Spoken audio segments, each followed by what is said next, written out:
million. Ms. Donovan is testifying on behalf of the National Association of Federal Credit Unions. The Association of Federal Credit Unions was founded in 1967 to shape the laws under which federal credit unions operate. Welcome. Thank you. Good afternoon, Chair Velasquez, Ranking Member Graves, and members of the committee. My name is Donovan, and I am testifying today on behalf of the National Association of Federal Credit Unions, NAFCU. I serve as the President and CEO of Price Chopper Employees Federal Credit Union, which is headquartered in Schenectady, New York.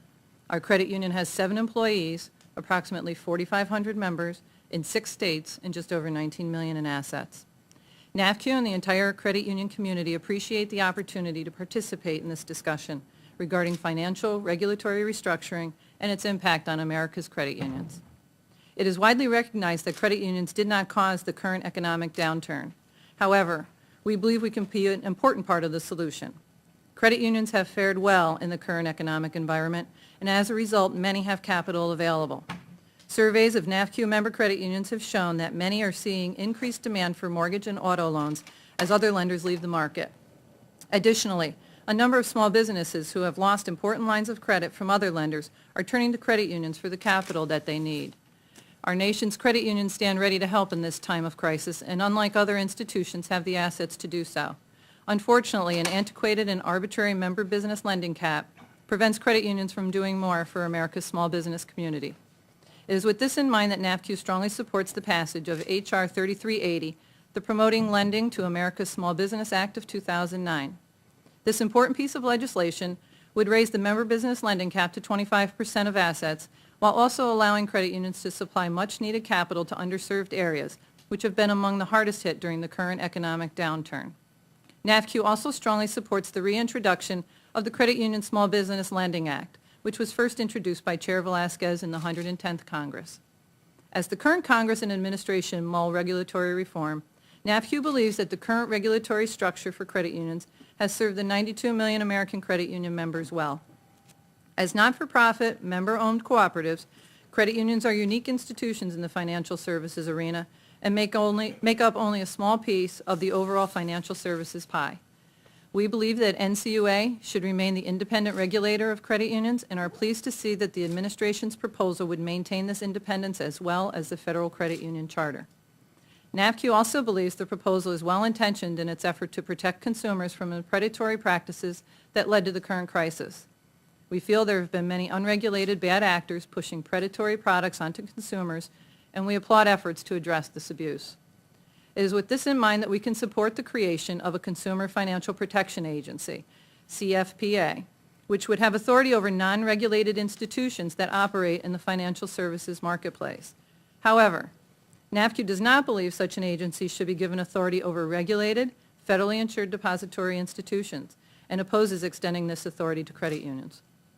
As the only not-for-profit institutions that would be subject to the CFPA, credit unions would stand to get lost in the enormity of the proposed agency. Given the CFPA the authority to regulate, examine, and supervise credit unions already regulated by the NCUA, would add an additional regulatory burden and cost to credit unions. Additionally, it could lead to situations where institutions regulated by one agency for safety and soundness find their guidance in conflict with the regulator for consumer issues. Such a conflict and burden will surely result in diminished services to credit union members. Credit unions already fund the budget for the NCUA. As not-for-profits, credit unions cannot raise money from stock sales or capital markets. This money comes from their members' deposits, meaning credit union members would disproportionately feel the cost burden of a new agency. However, NAFCU also recognizes that more should be done to help consumers and look out for their interests. We would propose that, rather than extending the CFPA to federally insured depository institutions, each functional regulator create a new or strengthened office on consumer protection. We are pleased to see the NCUA recently announced its intention to create such an office. Consumer protection offices at the functional regulators will ensure those regulating consumer issues have knowledge of the institutions they are examining and guidance on consumer protection. This is particularly important to credit unions as they are regulated and structured differently from others. We believe such an approach would strengthen consumer protection while not adding unnecessary regulatory burden. Part of avoiding that burden will be to maintain a level of federal preemption so small institutions like mine, who have members in several states, aren't overburdened by a wide variety of state laws. In conclusion, while there are positive aspects to consumer protection and regulatory reform, we believe federal credit unions continue to warrant an independent regulator handling both safety and soundness and consumer protection matters. I thank you for the opportunity to appear before you today on behalf of NAFCU and would welcome any questions that you may have. Thank you, Ms. Donovan. I'm going to ask this question to everyone. I will ask to everyone to answer, even though I anticipate the answers that you will provide, but just to be on record. As you know, the President laid out 5 core elements for reform in his white paper.